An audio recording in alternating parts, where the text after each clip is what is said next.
Take a moment to think about how often we compare things. It's true that comparison must exist in life, as comparison is involved in nearly every thought we have.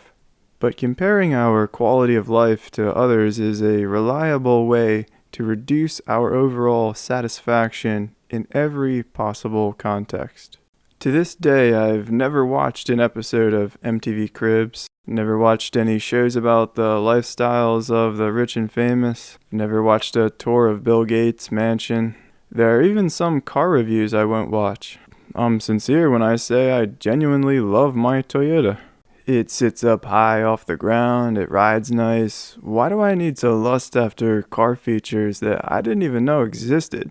Until after I watched a review of the latest Bentley. That's hedonism. And, by the way, it never ends. If you think that wanting is a problem that only ordinary people have to deal with and not the rich, you're not thinking very clearly. Granted, I'm very fortunate in that I don't have to struggle financially. Regardless, I don't bother getting on the hedonic treadmill because I know there's no end to it. I knew a guy who made his living on hedonism. He had a yacht business. He would do something like this. He would chrome plate one guy's engine, then walk down the dock and say, "Hey, did you hear what I did to Bob's boat?"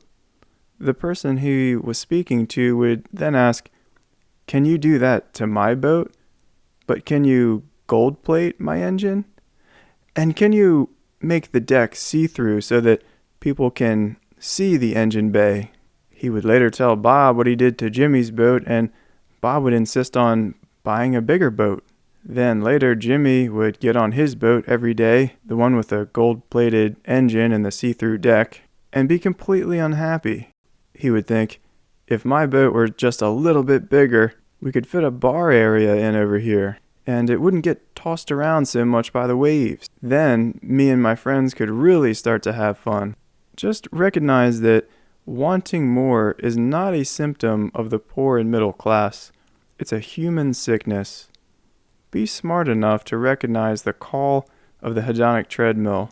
Rather than getting on the treadmill determined to not ride it for very long, decide to not get on at all.